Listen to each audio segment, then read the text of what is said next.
Welcome back. Welcome back. This is our final episode of season 4.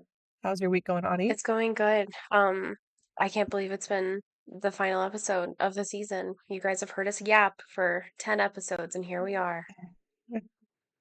It's been so good, though. Yeah, this whole conversation, breaking open this big topic, I personally have gone back and listened to them and then felt convicted in my own heart, like, oh, Reagan, like take that and expand, specifically with making space, making room for my own needs, my own desires, Yeah. in my relationships, just like not collapsing, not collapsing, but opening and expanding and being able to hold all of my needs up Yeah. in a way that's like, oh, you're a full human and not just like mirroring those around you. Yeah. Does that make That sense? makes total sense, and that's so true. I was thinking it's really interesting to go back and like listen to them and then like hear yourself basically like speaking to like what's going on there. It's like, ooh, like Audie knew, like Reagan knew, and I'm telling myself about it right now. And so it's kind of like Yeah. it's such an interesting thing because that hasn't been an experience I've had. I don't have a lot of like recorded audio. I know some people that's the way they process, right? So they have like a whole big bunch of audio files of them talking. And I'm like a journal girl, and so sometimes I'll reread a journal, but re-listening to a podcast and hearing your voice tell you to do something that you've been trying to do. Oh my gosh, it's just like it's another worldly experience. It really is. It really is. I am an audio processor, so I'll like send you a voicemail, like a voice Hmm. message, and like whenever I people ask for my birth story, I sent them a voice message, and then I listened to it like 20 Yeah. times, and I think I healed a little bit like every time Hmm. I heard it. Every time I heard it, I was like, okay, like just processing the birth, Yeah, you know?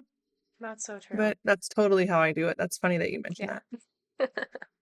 So let's hit up our humble pie. We put in our humble pie highlight inside the Rising Tide Fellowship so that all of our members can share their weekly humble pie as Yeah. well.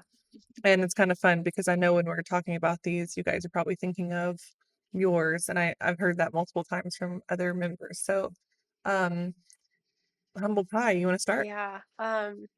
We had a birthday party for my 3-year-old this last weekend, and my dad came into town. And so he came in the day before, so I'm making like dinner basically. Which I am a wife, I am a mother. I've cooked for like most of my life. You could say I'm proficient. I'm proficient at cooking. And I make these potatoes where they're kind of like scallop potatoes. I don't know, like you've seen them before where they're like Yes. in like this round pan. It looks like ratatouille from Ratatouille. Like it's just like I have them layered up with like some cheese and like everything like that, and they just boil in the oven. Um, they're so good. And so I've made those like many times. Like I've made those potatoes many times. And so I had put them in the oven and I went in there to like check on it and I had like scooted it out and the liquids that are in there like boiled up a little bit more because I had a bunch of potatoes packed in this one. And so they like spilled over. No big deal. So anyway, I close it, go on about my business, like it's smoking a little bit as it does as it burns off, and I'm just like, oh, I'm gonna have to clean this later. I'm at the same time cooking like some rice on the stove, and then I've got like steak going at the same time. So we're like multitasking, right?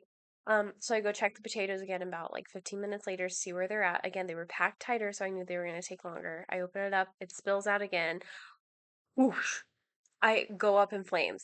So I like slammed the oven door closed. And I was just like, I took like a breath, like a moment. And you guys, if you've listened Oh, to all of the podcast episodes, you know that like I'm cool, calm under pressure like this. And so I just like had the oven closed and you can see like the flames through the window in the front. And I was like, this has never happened before. And I was like, okay, I'm on fire. Like talking to my dad who was in the living room and he was like, what are you talking about? And I was like, the oven's on fire. And he was like, okay. So he like comes around, he's like, "Oh, yeah, you're on fire." And I was like, "Yeah." And so I like pull out the fire extinguisher and I was like, "Should I try this?" And he was like, "No, let's wait." And so he pushes up against the oven door and like it completes, I guess, the seal, so there's absolutely no oxygen getting in it. And then it takes maybe like 15 more seconds and the flames are gone. However, there's smoke like nobody's business. So we open up kitchen oh, windows, I turn on the fan in the kitchen, we just like we open that thing up and we let it Just letting it out. And so I've got steak and rice going on. I set the oven fire. Um, and I've never set anything on fire before, ever. I've never set anything on fire We've before. made You've made so many analogies about burning the house down, I letting it have. burn. Here it is. Here it Here it is. is. You're doing And it. I let those potatoes burn, let me tell you.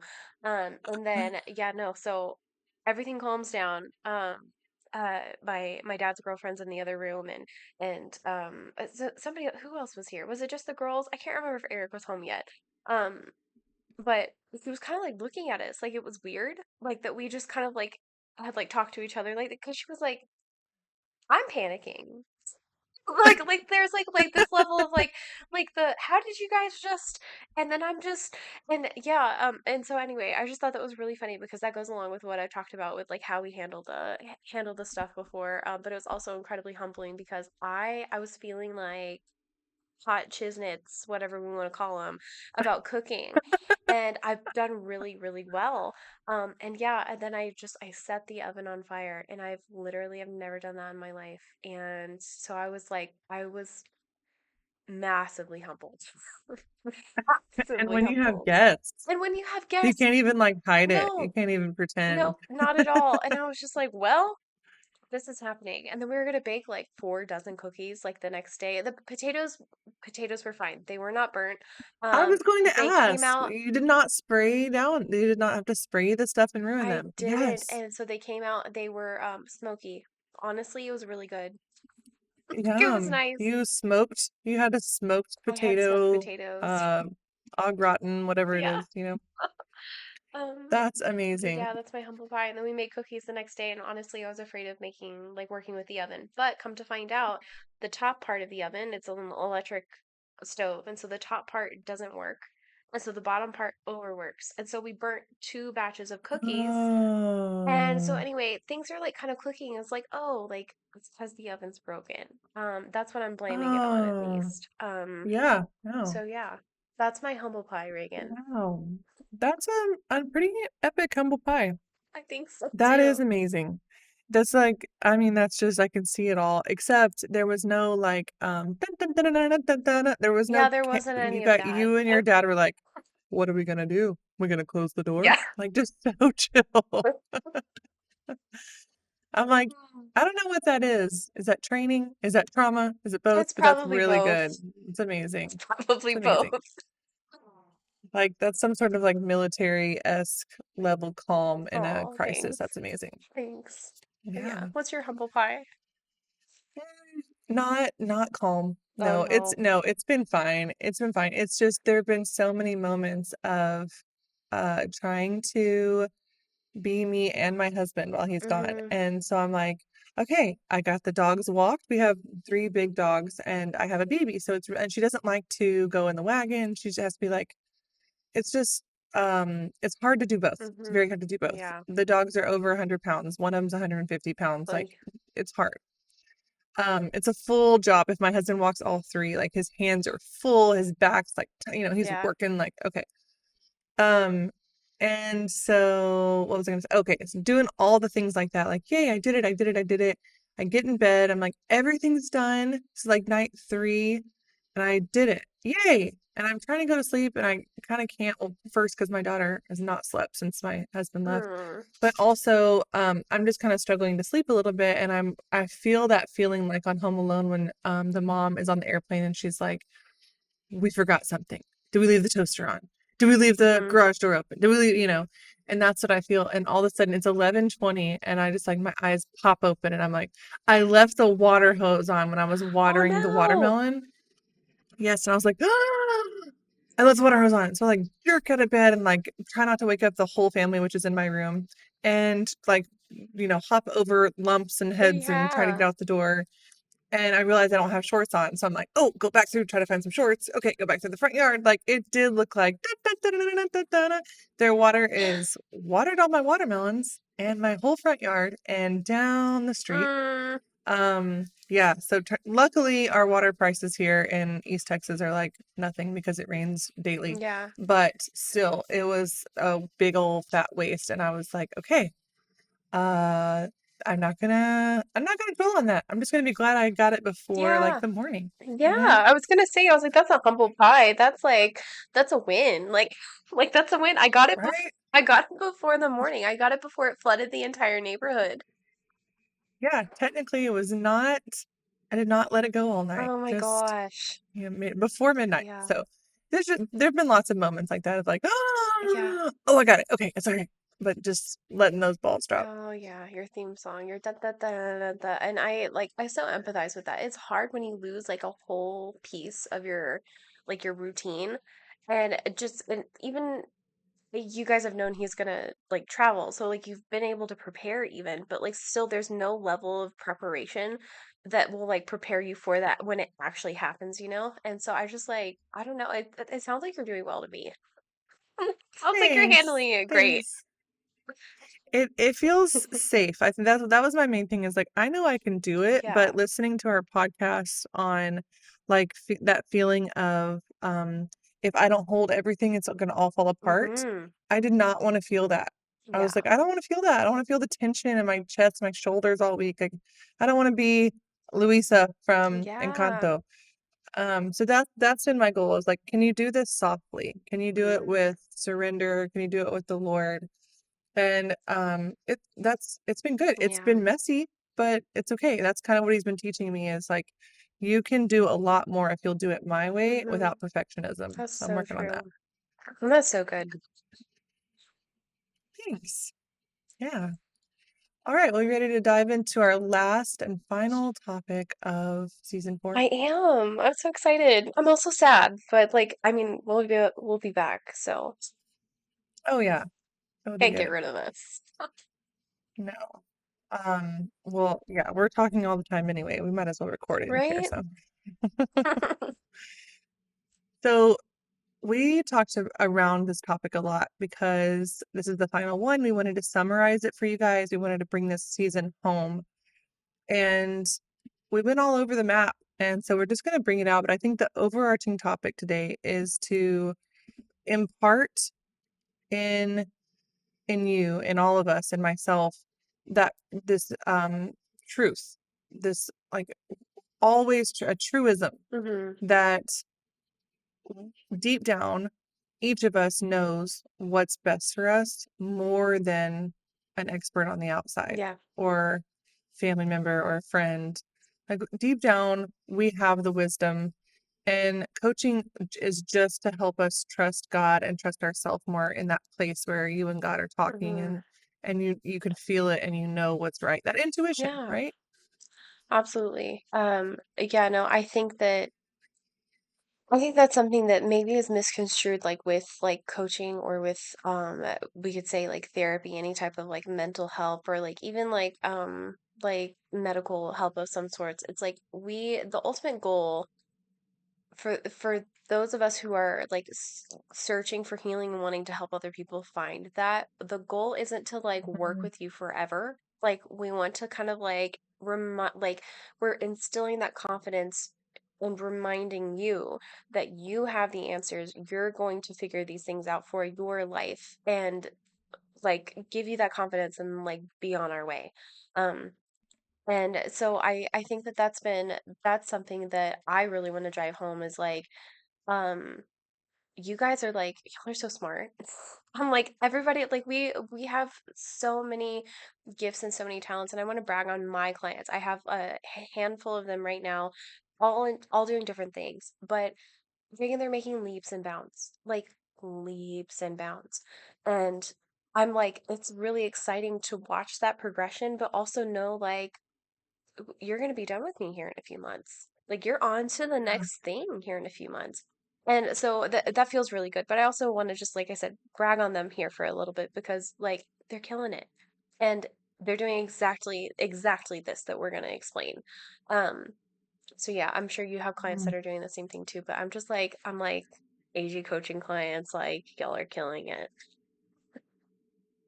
Yes, I've said this since the beginning is I take so many notes whenever I'm working with a client. And yes, partly for you, partly so that I can like stay focused on the underlying themes here and show you, but partly because I work with women who are older than me usually, Mhm. and not always, but usually. And so there's so much wisdom that I have not learned. Yeah. And so my job is to help them tap into that and overcome whatever the struggle is.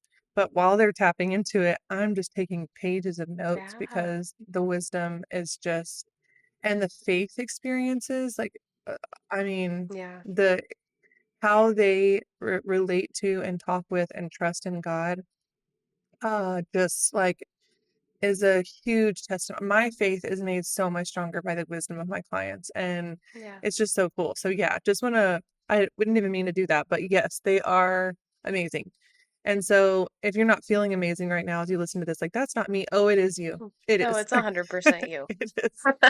But you don't feel like it. You don't feel like it, and that's all my clients say too, of like, Yeah. "Well, I just had I just didn't low self-esteem, low self-image, whatever it is, just feeling imperfect, failing to meet the standards that I set for myself or that someone else set for me. Mhm. It's hard to see how amazing you are, and the coaching helps you see that, tap into it, and then go about your life and using that confidence, using the gifts that God gave you.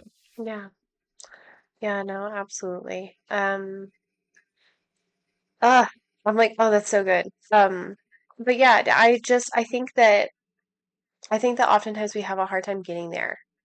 Like, I think that that's one of the Yeah. biggest problems is the like that sounds great in theory, right? To be able to have like a coach that's Mhm. pumping you up and telling you you're doing great, but it's like how do we get to that point when we're like stuck and we're overwhelmed and we're tired? Like you guys have listened to this entire season. Like you have related with at least one episode.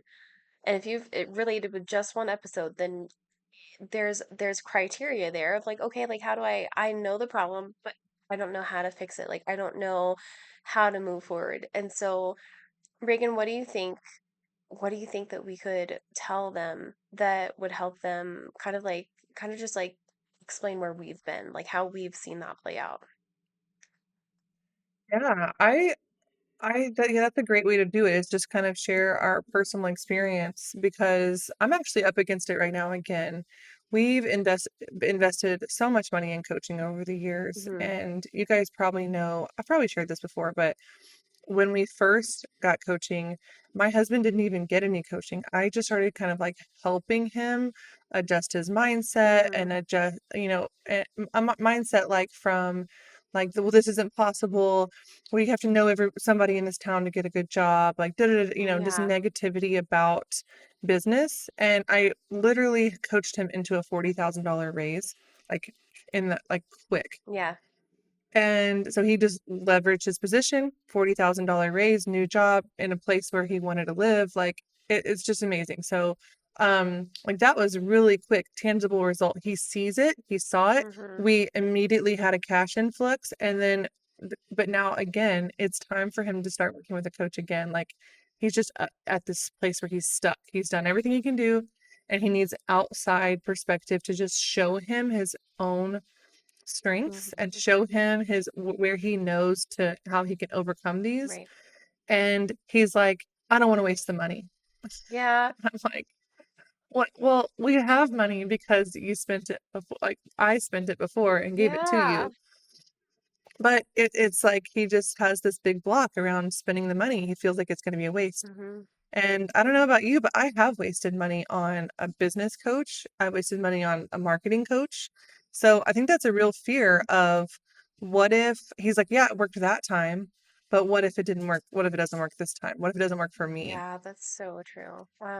I know that like I'm on I think I'm on the opposite end of that spectrum where I will do the thing where I just completely avoid it until I'm like 100% sure and like confident it'll work. Like when I started working with you, like it took me 10 months and I had to be like 99% like guaranteed. I was like, "Oh, this will absolutely help me."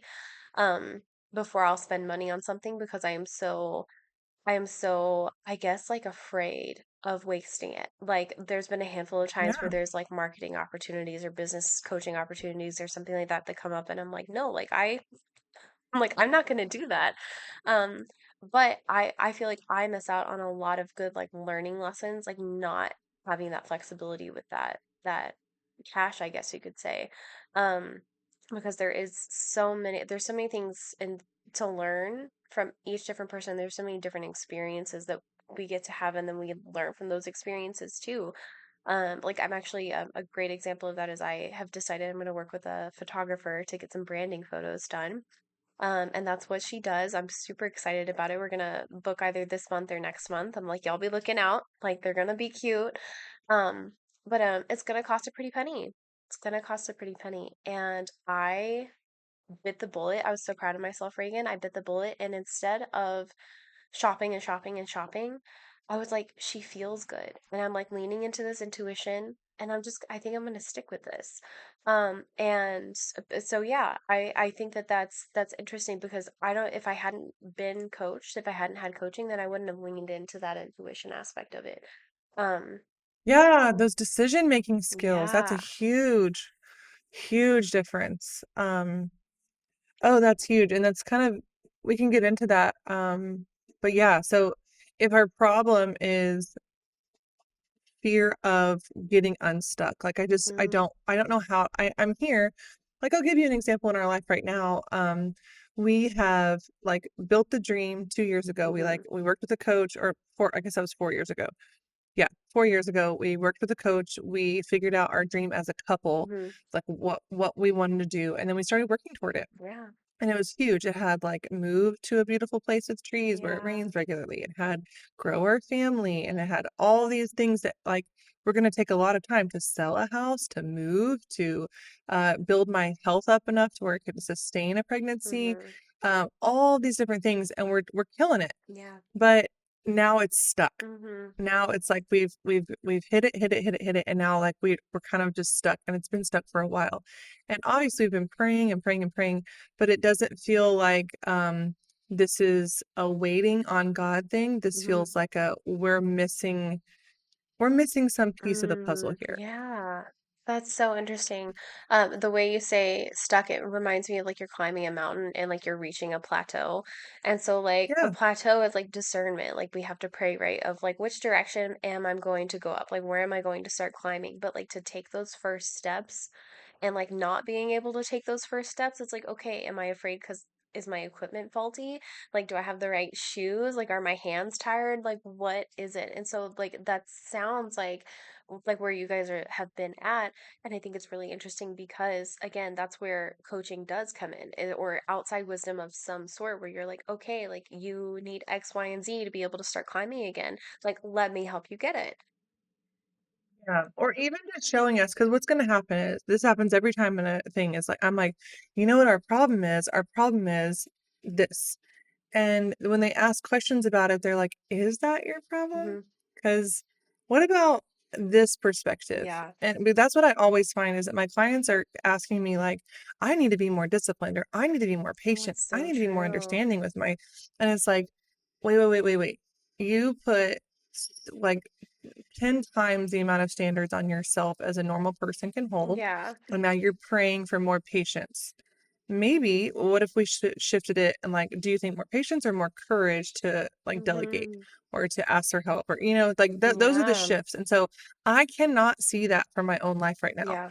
It just feels like we've grown, we hit it, we're here, and then we haven't had the next amount. We can't get off this plateau. Yeah. And so I can go in and tell them like it looks like this, but I think they're going to have questions that help my husband and I almost like if you're really really close to the mountain that you're climbing, they like back up or they like rotate around the side. They're like look at it from this perspective. And Hmm. then you can see there's the next like stairwell, the next Yeah.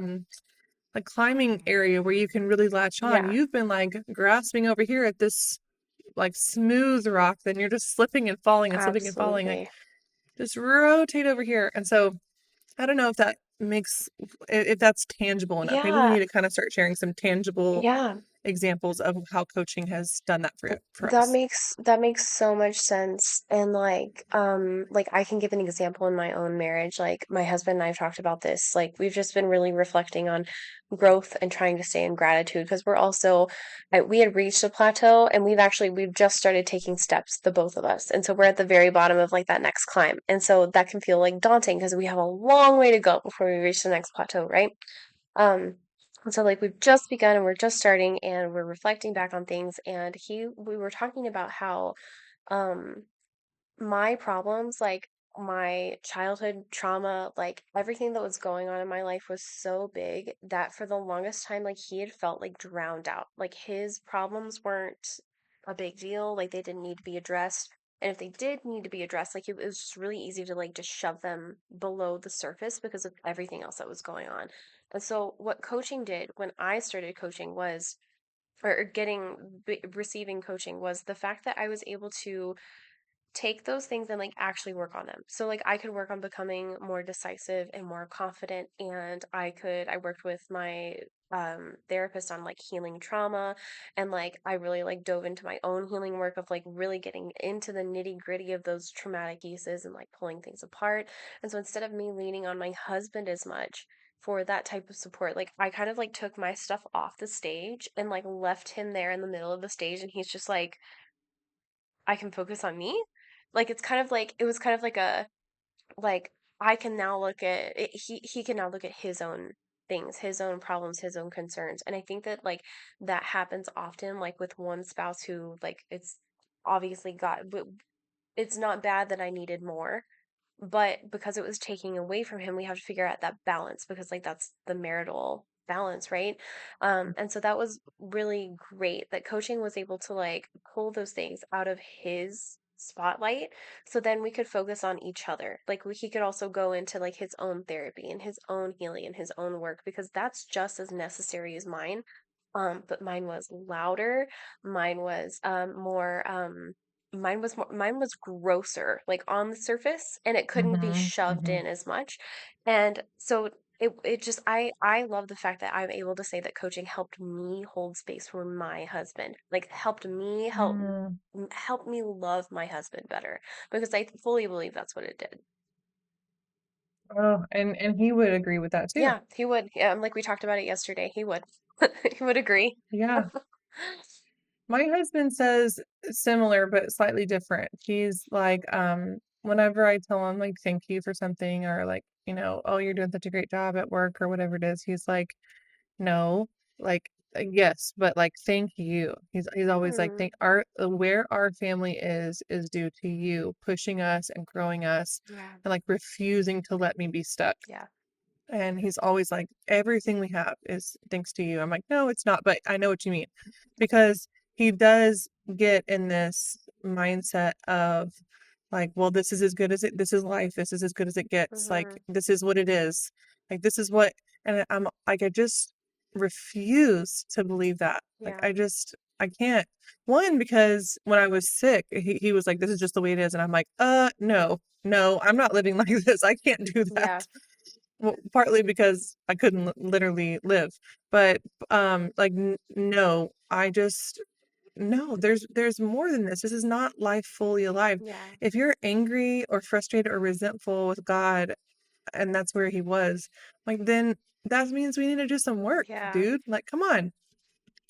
And so every time that I kind of just say, like, "I refuse to sit there with you, Hmm. and I'm moving on. I'm going to get help with this. I'm going to ask for help," then he follows. Yeah.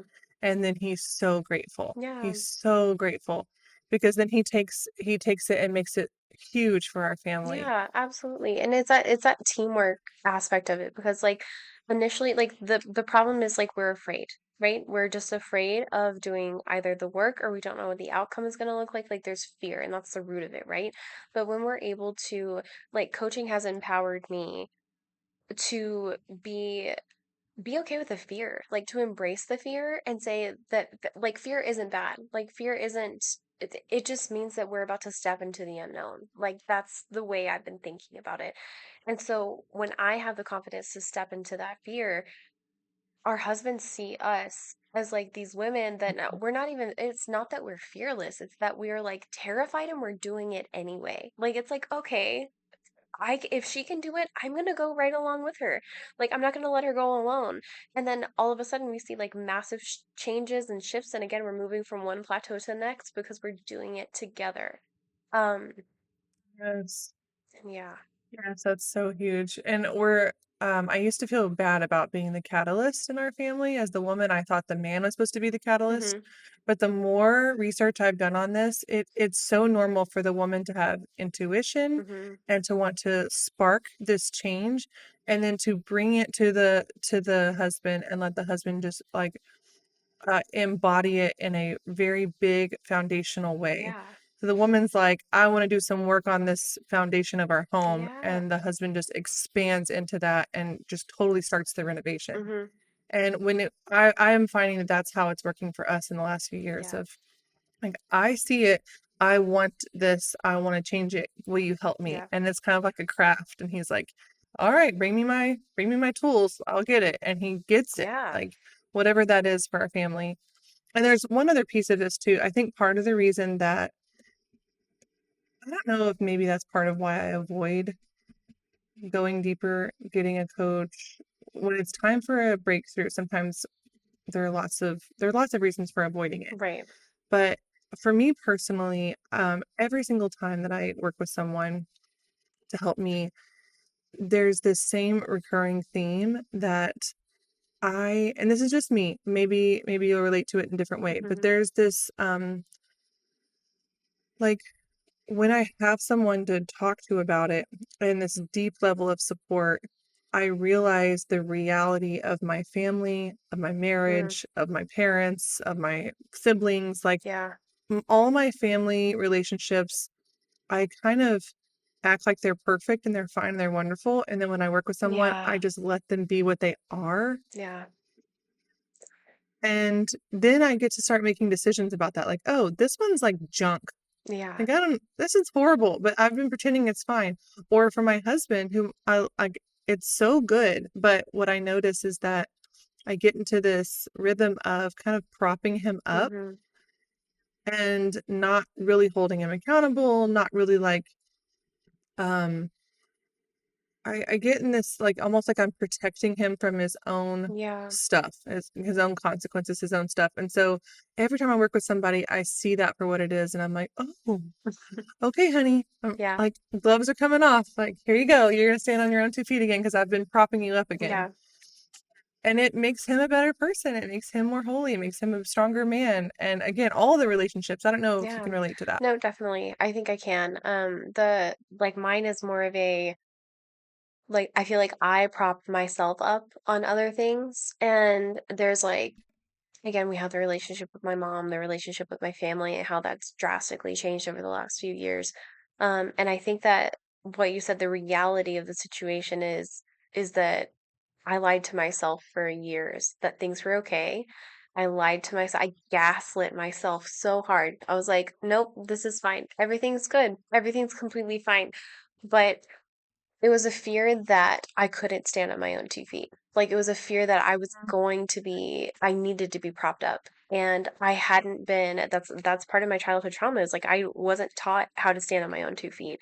Like there was like a Mhm. double-edged sword where it was like you stand up on your own 2 feet, but then you're gonna get it's like I can take your control at any point. And so then it's just like, well, that's not actually standing up on my own 2 feet. Like this is fake. This is a facade.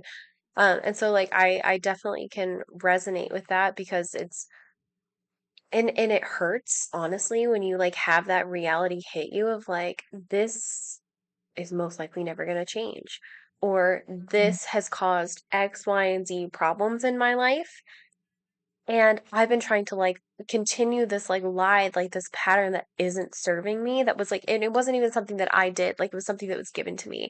And instead of being a victim of it, it's like rising up and choosing to deciding not to be a victim, deciding to say, I'm going to stand up for myself. I'm going to stand on my own 2 feet and I'm going to do things differently. Um, it's terrifying. And like the reality of that, like Mhm. when it washed over me the first time, it's kind of like a like it was a grief because I remember I just like kind of sat there after I had a really good therapy session and then I had already been coaching as well. This was maybe like 6 months into coaching. I can't remember. But it was like a big old just like it felt like a smack in not even a smack in the face. It was like a gut punch where I was like, I have to do this. Like there's no way you can't go over it, you can't go under it. We have to go through it. And that's where I was at. But it hurts. And so yeah, I totally resonate with that. Um, being the one propped up. Yeah. That Hmm. brought so many things to mind. Um, I'm like trying to choose which one to even break open on that Yeah. because that it's like there's an energy leak somewhere. Yeah. It's like leaking out of your family. Like, why are we so tired? Or why are we so or why does Hmm. this feel so hard? Or like what why are we not like kind of like I was explaining right now, I didn't want to feel like I was ShamWowing the stress with my Yeah. husband gone. Like if I'm chronically doing that, like why is this happening? And um I can go to the Lord in this confused way and say like, Lord, please help me just be stronger. Please help me be Hmm. more organized. Yeah. Lord, please help me to be, and it's like, oh, like once you have that shift in perspective, that other person to kind of show you, like hold up the mirror and say, this is what I see. Yeah. What do you see? I can see, oh, Reagan, you're doing twice the work that a normal human should be doing. So let's do some extra grace. Let's like buy some paper plates. Let's Yeah. like we have this really long prayer routine we do at night. Let's shorten the prayer routine so that you can act because you're already like way behind. Like, let's do some simpler things. Yeah. This we have a little pool in the backyard and it's hilarious. And there were a couple times this week where I was like, "This is our bath time tonight," and we all went and got in the pool and swam and played for like 7:30 to 8:30. I'm like, that's how we're rolling right now. Versus like, Lord, please help me be more patient with my kids. Like, no, your like wick is a little burned down, Reagan, because you're doing too much, Yeah. and you have to right now, and that's okay. But let's ask and pray for the real thing, for the Yeah. right thing. That's so true. And we don't do it on purpose. Like we don't show up to No. the fact of like I'm just gonna pray for patience. I'm gonna pray for this. I'm gonna pray for that. It's like no, we don't see what we actually need. And like for me in my situation of like child abuse, like the gaslighting, the mental confusion that I was under, like I didn't have and I feel like that's what a lot of my clients deal with is the fact that they don't have a foundation, like they don't have anything to model it after. And so then when I was Hmm. coaching and then I was being exposed to other people in a growth mindset, specifically in the rising tide, seeing how other people are living and learning and working, I was like, oh my gosh, there's options. Like, oh my gosh, I have all these options. Um, instead of like what I did for so long was I was just like, I was like, I am bad. Like, this is the reason why my mom and I have such a tough relationship. It is my fault. It is me, the child. It is my fault somehow. And that's what I believed. I was like, I need to be better. I need to be more. And that's what I would pray for. I was like, help me be better, or help me figure out how to like not make her angry with me, or like help me figure out how to, like gosh, I'm such a bad daughter. Like that was like a script that would just kept like Hmm. it kept coming up or like I must be doing something wrong because she's trying to control things or she's trying to do these other things. And that is not like that wasn't the truth. And when we were able to like Hmm. you held that mirror for me for the first time, and then I had my therapist being able to hold a mirror, and that coaching changed therapy for me. I'm going off on a tangent for a second. Right. Coaching, because of self-development I was doing and the awareness I was able to build, changed my therapy game. Like insanely changed my therapy game because I was able to be more vulnerable and bring more things up because I had been building this awareness that I was able to bring to her. And then like, oh my gosh, some of the biggest breakthroughs I had in therapy were after coaching. I digress. Anyway, I absolutely loved this switch and being able to have you show that mirror for me so I could see that this isn't actually what you want. This isn't actually what you need. Like, what you need is to be able to stand up on your own 2 feet.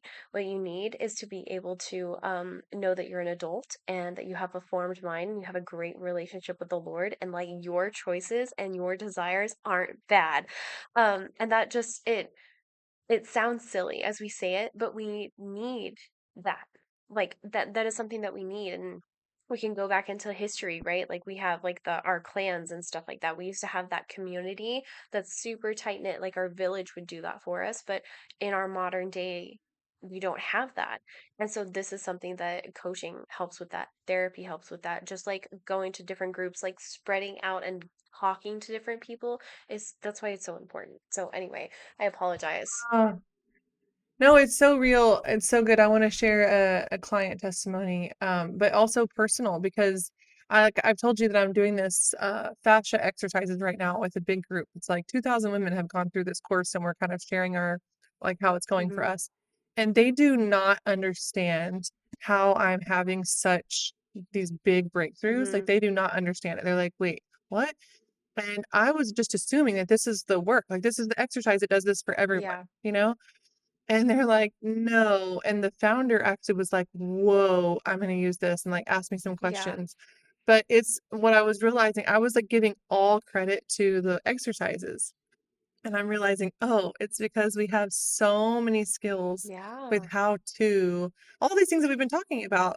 Like I have words for it. I can see it. I have Mhm. outside perspective. I have community. It's like fertile soil. Yeah. So whatever I do in life is growing to be more fruitful because I have this fertile soil of support with the Rising Tide Fellowship, with you, with my friends, with my family, with this um this humility, this humus, this like quality fertilized, like really healthy soil that just whatever we put into it, it's growing. Yeah.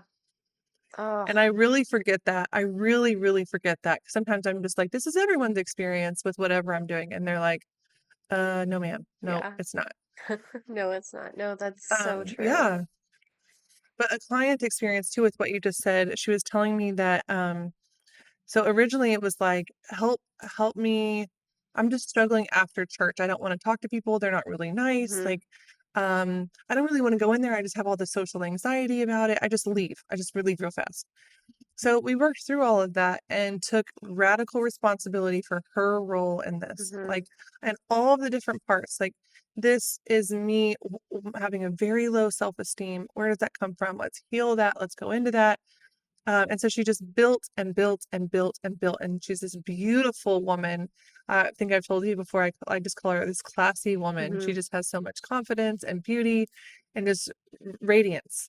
And now she just recently went on a trip. You probably know who I'm talking about. And she was with all of these. She was with like a group of women, and that she'd never met before, and it was beautiful. They stayed together for 2 weeks at this event, and she was like, Reagan, it felt like God was showing me what could be, but it's multifaceted. One, I realized that's not what I have at home with a few people after church. Mhm. It's not high quality right there with those few people. And that's reality. It's not me. It's actually the situation and the people. Like it's not a good situation. Yeah. I've done the work to help me and to help me grow, and I met them with this higher level of Yeah. higher quality woman, and they still really just don't like me.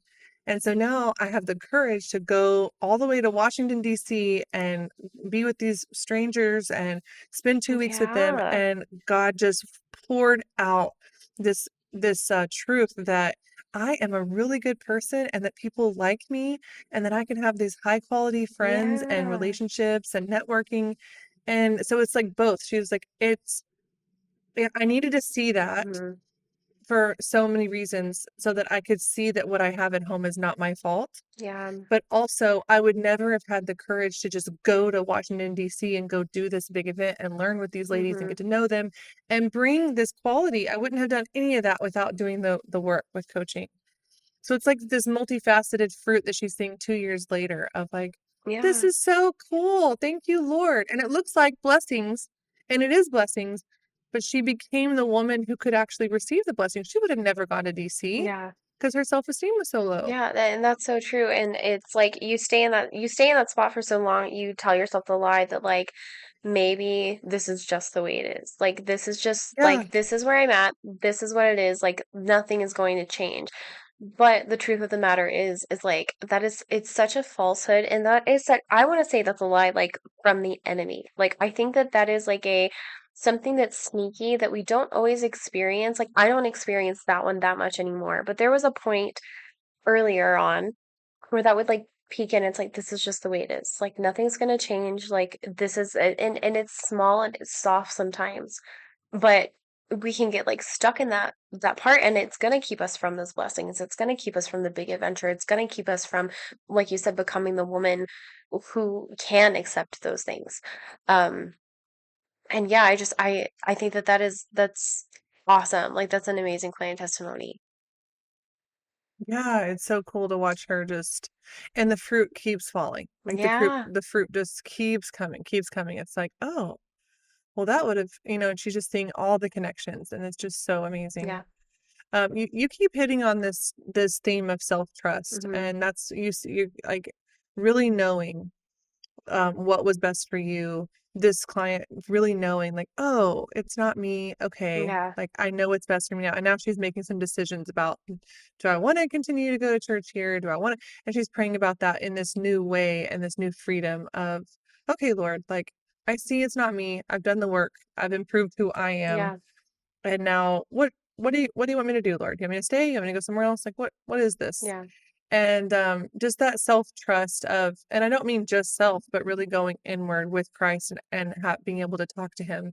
And that's something I didn't really wasn't really good at doing before coaching either. hmm, And that specific client said that too. yeah, She said, "I always just felt like people talk to God and I just don't yeah, hear him."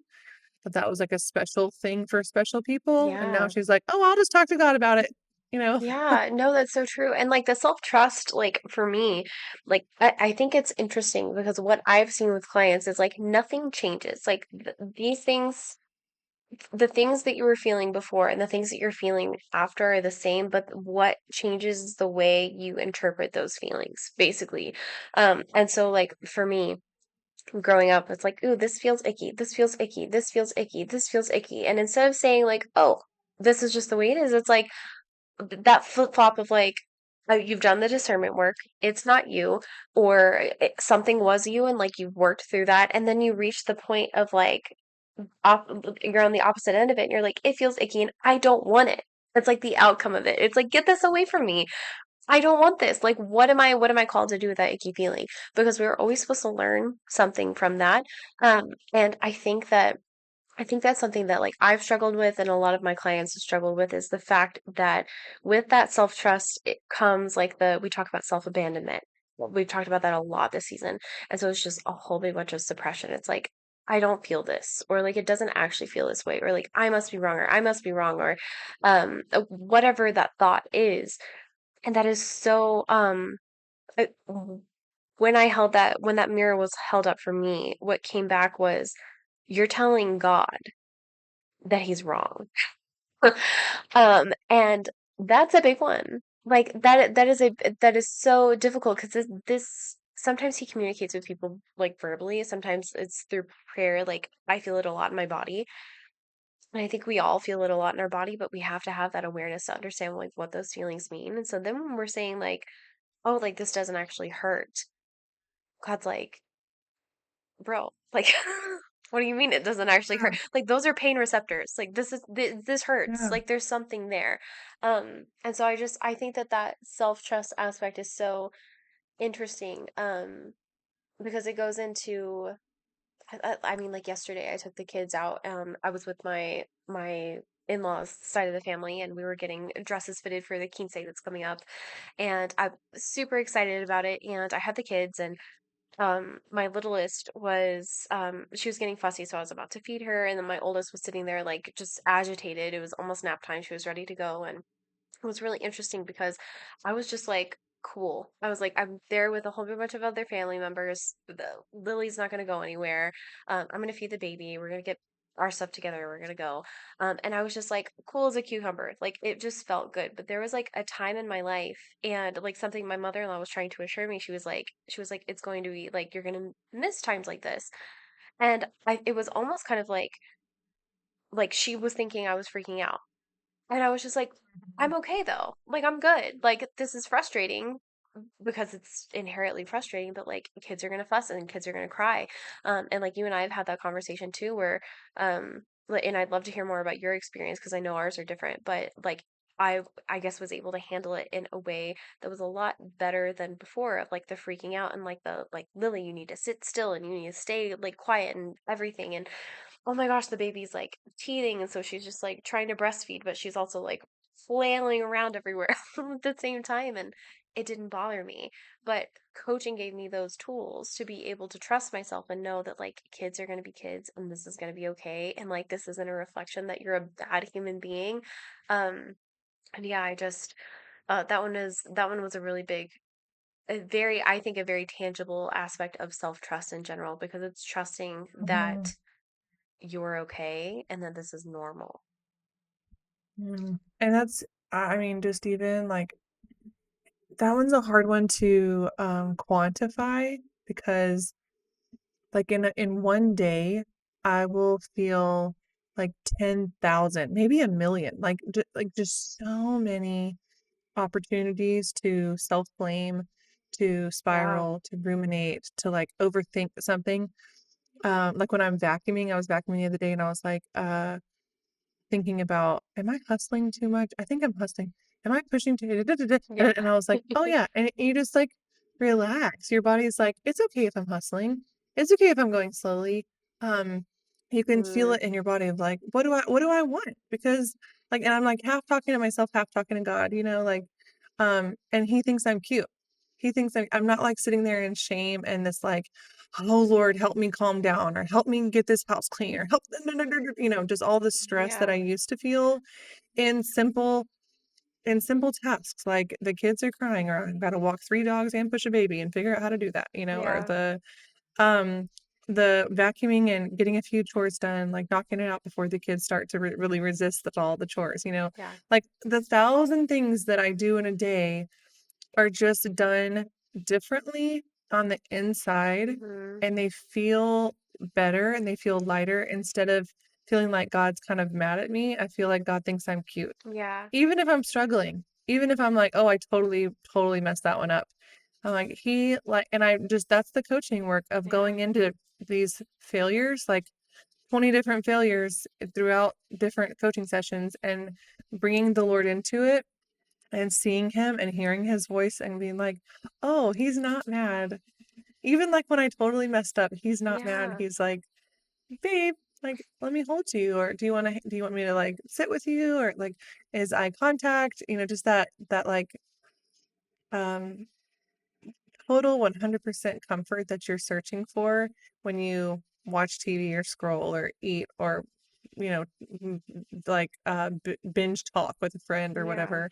It's like it's there when you bring him into it. And so just those 10,000 little moments during the day are lighter and softer, Yeah. and that's really hard to quantify and explain. It really is hard to quantify and explain, but I think you did a really good job of explaining it. And I think that it's interesting because what we do when we do that, it's like we're projecting our own insecurities onto God.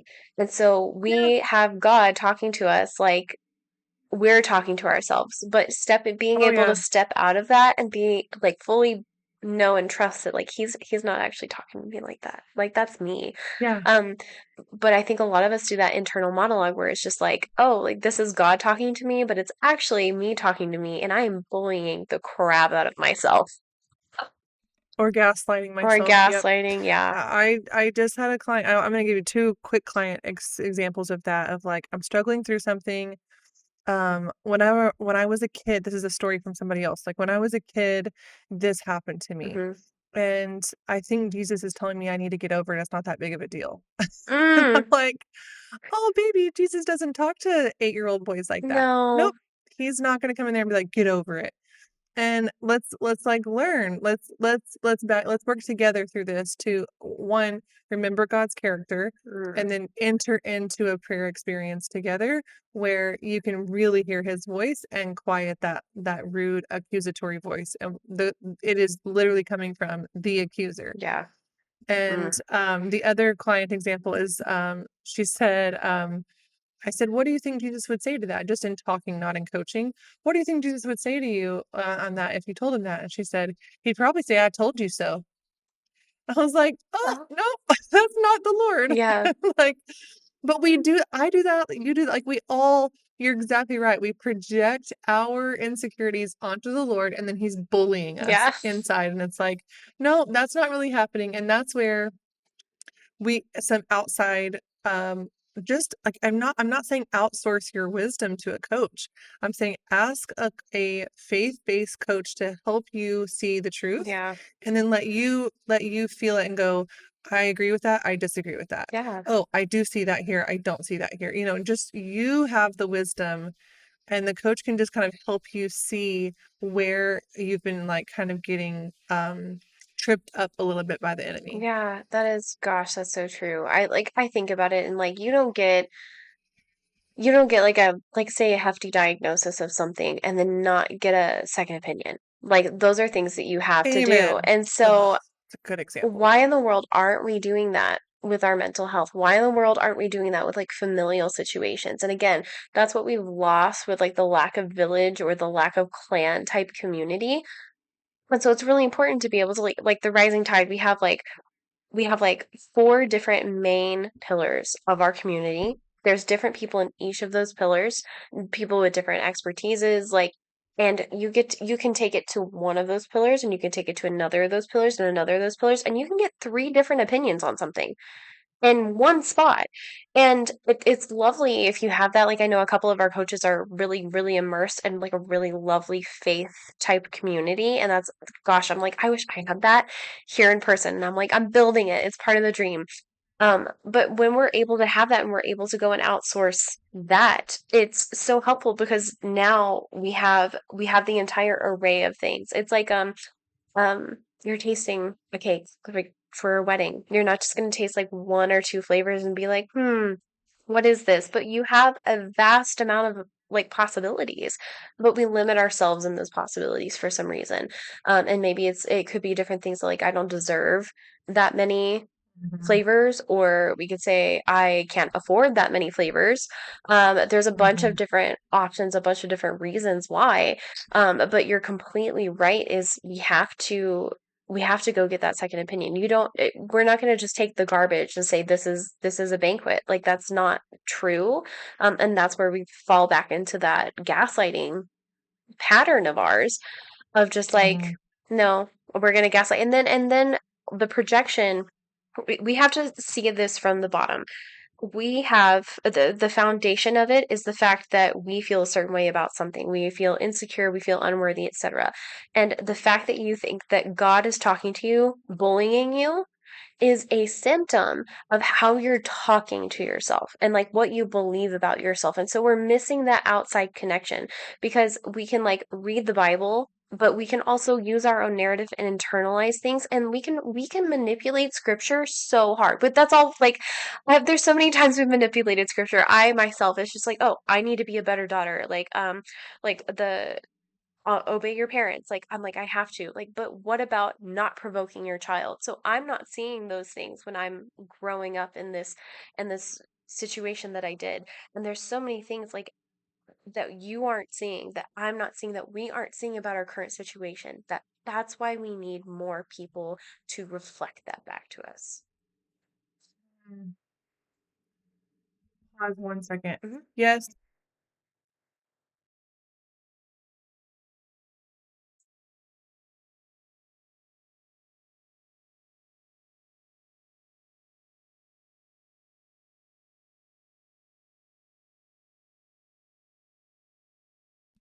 sorry. You're good. Okay, let's see here. Where were we? Reflecting I'm things not gonna back. clap, so he Yeah. Oh, yeah, okay, so I wanted to break open a little bit of the outsourcing versus resourcing versus crowdsourcing, and because you mentioned that about going to the Rising Tide Fellowship, and we have a couple different things in there, like, you can go to the Bible study and more just kind of discuss and share in a with people who are like-minded, right? Mhm. And so it's a little bit of, connection, perspective, like that, and then you can go to the book club and talk about specific topics, like, that you're working through as you apply this book, Mhm. whether we just finished a finance book, the book before that was, the communication book, and so learning how do I apply this communication method to my family Mhm. in this situation? And just kind of getting that, again, like-minded, trustworthy, growth-minded women giving you, some back and forth. Yeah. And then there's community coaching hour, which is just different because you're not gonna get this, like, "Let's give you a bunch of different options for what could work for you." It's more like, "Let me ask you questions to help you see what you think is best in the Yeah. situation." And those are different. Those are just very different. And so those are different levels of using someone on the outside, utilizing community to know what you better understand what you need. And then there's this gross version that we do on Facebook or on social media where we're like crowdsourcing, where we're like, "Hey everyone, my son has a fever. What should I do?" Mhm. And you get 700 different examples and opinions and just junk. Yeah. And you feel worse after you get that than before you asked. Yeah. And you might be able to find one thing and sift through it and go like, "This resonates with me. I want this one." Mhm. But even that is still using your own intuition Yep. to kind of guide you and lead you there. So just to kind of I just wanted to like paint that picture of that gut feeling, that intuition. You are the expert of your life. Mhm. You and God are working together and talking and praying and connecting, and then you can use outside information and community and a coach to help when you get stuck. When you're Yeah. like, I'm praying to God, but I'm praying about, I'm not even sure if I'm praying for the right thing at this point. Yeah. Or I'm waiting. Like people always say, waiting on the Lord. And I get very confused in that because they're like, for me right now, we're in a season that looks like waiting, but it's not waiting because when I pray, He's like, you have freedom. You Mhm. have freedom. That's what I hear. You have freedom to choose. Yeah. What do you want to do? And I'm like, Lord, I don't even know what's next. And He's like, you have freedom to move forward. Yeah. And so I'm not in a season of waiting. He's not saying be patient, be patient, be patient. He's saying move. Yeah. But I don't know. I don't know where to go next. That's so And true. so, yeah, Mm. just kind of giving all that, kind of breaking open the different pieces of that so people can Yeah. see like, am I truly in a season of waiting? Am I crowdsourcing? Mhm. Am I refusing to even resource? Am I really going to the Lord Yeah. and getting a perspective shift? Like just what are your options and where are you feeling called? How are you feeling called to move forward? Yeah, that is, gosh, that's so true. It makes me think because, like I was saying earlier, like my husband and I have just stepped off the plateau and like onto the next thing. And it, like, this is an entire cycle. Like, this isn't something that just gets fixed once. Like, it's not the one time we need to have options laid out before us. It is a cycle. It's a continuous thing we're going to do for the rest of our lives. And so, why does it have to be painful every freaking time we do it? Or we can just jump in and figure out a good system with the Lord. And you're like, okay, accepting the fact that I've reached the plateau. We're here. It's a quote unquote waiting season, but it's actually a learning and discerning and understanding. Like I'm constantly moving, and then we have our plan together. And then, like you and your husband, you're about to like finish up being here on the plateau. You're going to pack up camp and you're moving on to the next one. And why can't we normalize that? Why can't we make that easy? Like, why is that not allowed to be easy? Why does that have to be hard? There's something about our culture and our minds that say everything is linear and that you Mm, just arrive. yeah, And if you haven't arrived, you're kind of irresponsible and a bad person. yeah. Like this is why so many people don't want to talk about budgeting or go ahead, yeah, say it. I see your aha moment. Jesus carrying the cross. Yeah, he fell and then he had help. And like he's like Mhm. reaching plateaus and he's hitting spots and he was like, I can't go. Like he like obviously could go on, but like he fell. And then he had to pick up again and go again. And people helped him and they wiped his face. And like, there was, I'm sorry, I just like had this moment of like, oh my Mm, gosh, like this is our life. This is us carrying our cross. And like, we're not mm, called to do it alone. Jesus didn't do it alone. Jesus didn't do it alone. not even our Lord and Savior didn't do it. Wow, That's sorry. so beautiful. No, I think that's a great place to kind of just sit in that for a minute Yeah. and close up with that because that imagery of total humility from our Lord, willing to ask for help, Mm, admitting he falls, like he's not pretending that it's too light. He's mm-mm. not pretending that he's got this. Like he does have it. Mm-hmm. He's so connected to the Father. I think that's another thing is like if I ask for help, then I don't really have faith. Yeah. Like, no, like Jesus is God. Yeah. And he's still allowing people to help and lift and serve. Yeah. Because that's And that's also just so part of their beautiful. sanctification. Yeah. Yeah. Allowing others to help you. That's so good. I have chills. So, oh, me too. That's so Ugh. good. So, yeah, I think the call here is just to, like really sit in that expression of carrying your cross Mm-hmm. and see if you can't do it more like Christ. Yeah. See if you can't accept help, ask for help, and also move. Like Yeah. get up, move. Yeah. Not your version of Christ, but like actual Christ. Like not the bully that you're projecting, but like who he really is. Mm, I'm watching The Chosen right now, so it's like extra close, it just Nice. feels so um thank you, Audie. Anytime. Don't thank me, it was the Holy Spirit. Thank you, Holy Spirit. I was whispering that like in my head this whole time. I've Yeah, just been like, come, Holy Spirit. So thank you, Holy Spirit. absolutely. Thank you so much for tuning in to today's episode of the Weekly Fellowship Podcast. If you'd like to work with Reagan, you can learn more about her on her website at reaganclementcoaching.com. And if you'd like to work with Audie, you can find her at audiegonzalez.com.